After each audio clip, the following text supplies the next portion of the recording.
Hello everyone. कल हमने topic शुरू किया था अकाउंटेंसी का फर्स्ट चैप्टर, उसी को आगे कंटिन्यू करते हैं। जैसा कि मैंने आपको बताया था, अकाउंटिंग का मीनिंग मैंने बताया था कि अकाउंटिंग का मतलब है कि लेखा जोखा, मतलब किसी भी चीज़ का लेखा जोखा रखना, यानी कि कुछ भी जो भी ट्रांजैक्शन बिजनेस में होती है उसकी डिटेल जो है रिकॉर्ड करना, और ना सिर्फ रिकॉर्ड करना, रिकॉर्ड करके उनको क्लासीफाई करना। क्लासीफाई मतलब डिफरेंट डिफरेंट अकाउंट से रिलेटेड आइटम को सिमिलर अकाउंट में डालना। उसके बाद समराइज करना, मीन्स उन डिफरेंट लेजर अकाउंट्स से जो है उनके बैलेंसेस को यूज़ करके हम ट्रायल बैलेंस बनाते हैं और फिर फाइनल अकाउंट्स बनाते हैं, जिससे हमें ये पता चलता है कि नेट प्रॉफिट या नेट लॉस क्या रहा है ड्यूरिंग द ईयर, और बिजनेस की फाइनेंशियल पोजीशन, यानी कि बैलेंस शीट के थ्रू फाइनेंशियल पोजीशन का पता चलता है कि at a point of time जो है बिजनेस में कितनी एसेट्स है, कितनी लाइबिलिटीज़ है, कितनी कैपिटल लगी हुई है। ठीक है, ये सारी बातें। तो अकाउंटिंग जो है एक art as well as science है। जैसे मैंने आपको बताया था कि ये एक आर्ट है जिसके अंदर जो है हम रिकॉर्डिंग, क्लासीफाइंग एंड समराइजिंग करते हैं बिजनेस ट्रांजैक्शंस की। बिजनेस ट्रांजैक्शंस इसमें केवल वो ट्रांजैक्शन रिकॉर्ड होंगी जिनको हम पैसे के टर्म में कैलकुलेट कर सकते हैं, यानी कि monetary items. Non monetary items जो है इसके अंदर इंक्लूड नहीं होती है।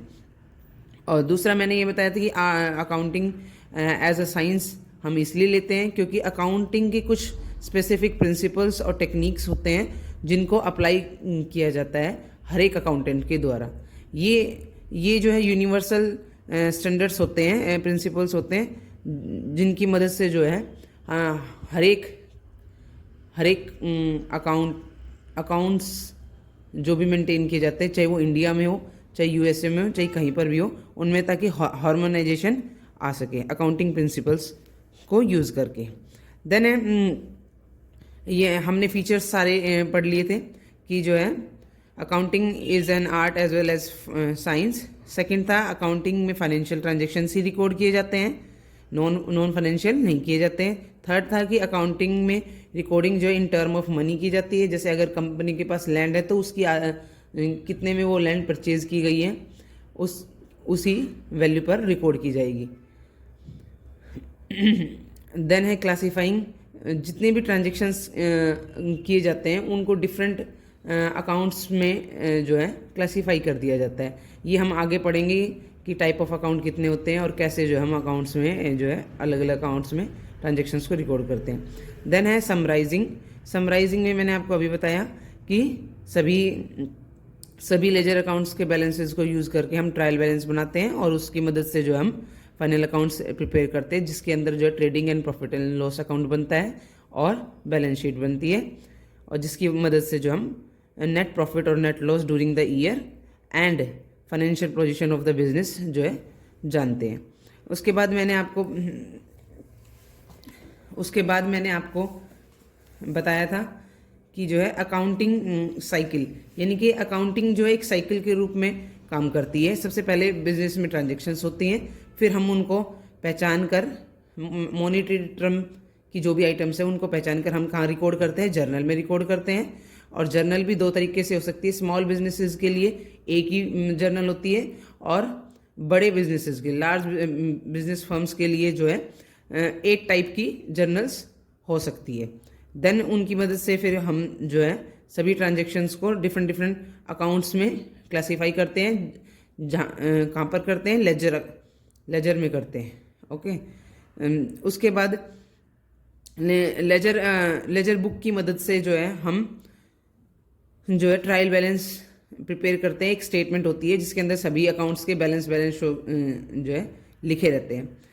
उसकी ट्रायल बैलेंस की मदद से फिर हम trading and profit and loss account और बैलेंस शीट प्रिपेयर करते हैं। ये जो सर्कल है, ये जो साइकिल है, ये ऐसे ही चलते जाता है जब तक हमारा बिजनेस चलता है। देन है मैंने आपको बताया था कि जो है इंटरप्रिटेशन किए जाते हैं, जो भी रिजल्ट्स निकलते हैं, जो भी नेट प्रॉफिट या जो भी फाइनेंशियल पोजीशंस है उनकी मदद से, फाइनल अकाउंट की मदद से जो है हम इंटरप्रिटेशन किया जाता है डाटाज का। जैसे मैंने आपको बताया था कल की जो है current ratio, long term solvency ratio, है ना, डेट इक्विटी रेशो, ये सारे प्रॉपर्टी रेशो, ये सारी इनकी मदद से जो है या कंपैरेटिव स्टेटमेंट बनाना, ये सब जो है फाइनल अकाउंट की मदद से इंटरप्रेट किए जाते हैं, एनालाइज किए जाते हैं। ठीक है।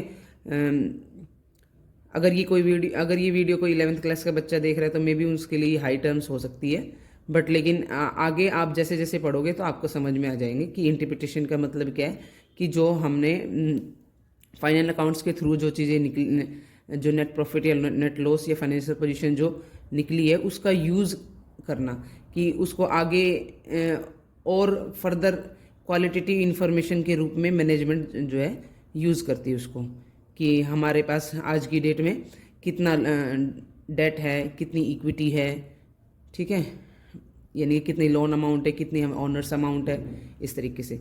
देन है कम्युनिकेटिंग, जो भी रिजल्ट्स रहते हैं उनको जो है पब्लिश किया जाता है, कम्युनिकेट किया जाता है वेबसाइट और न्यूज़पेपर वगैरह के through to the different users of the accounts.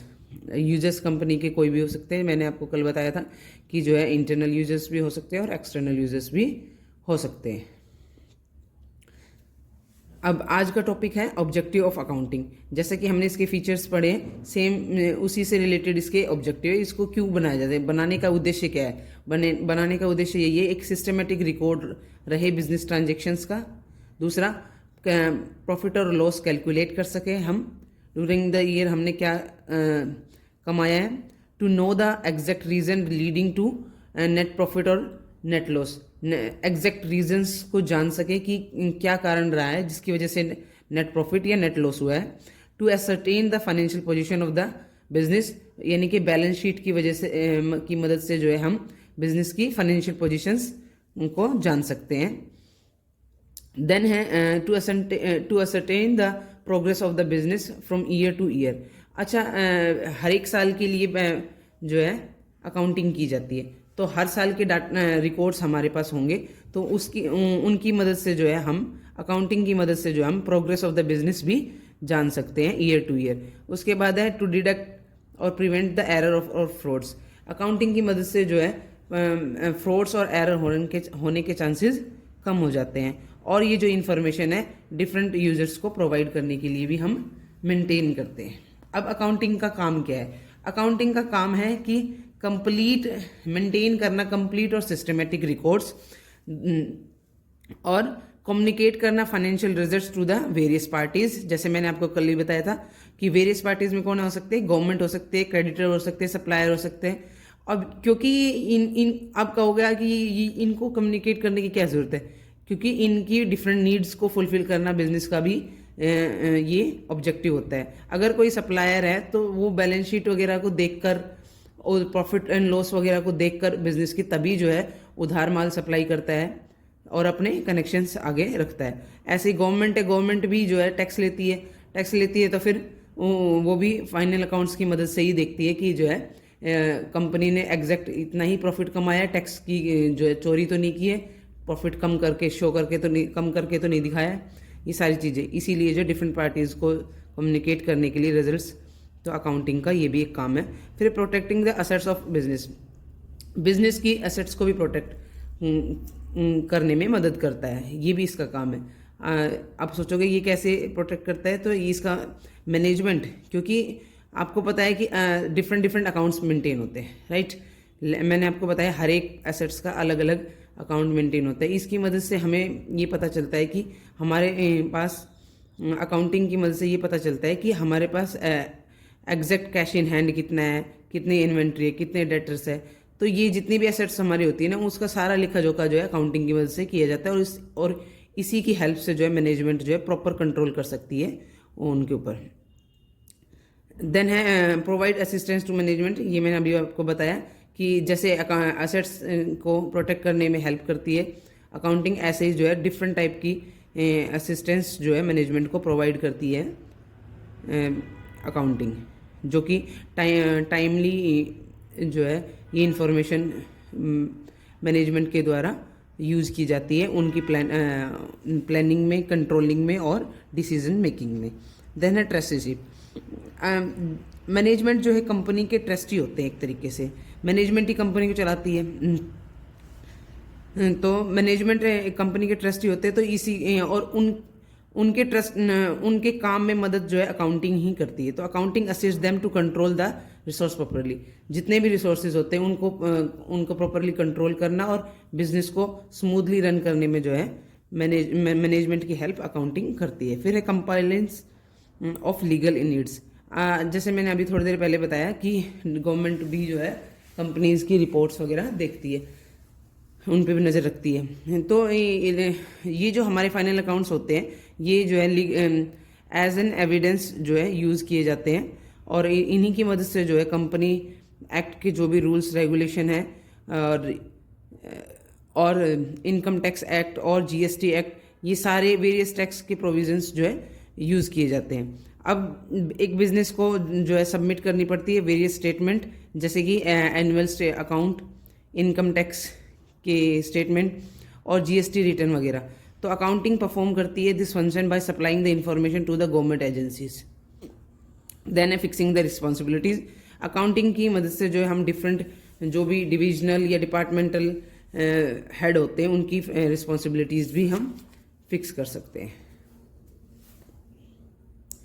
Next topic रहेगा हमारा बुक कीपिंग, अकाउंटिंग और अकाउंटेंसी में क्या डिफरेंस है। ये बहुत इंपॉर्टेंट टॉपिक है, छोटे से उससे जो है कन्फ्यूजन हो जाता है कई बार। अभी के लिए इतना ही गाइज, क्योंकि छोटी छोटी वीडियोज़ भी मैं अपलोड कर सकती हूँ due to the norms of the YouTube. I hope आपको समझ में आया होगा आज का जो अभी जो मैंने किया है टॉपिक आपको पढ़ाया जो ऑब्जेक्टिव और function of the accounting. Next topic हम करते हैं नेक्स्ट वीडियो में। Till then bye.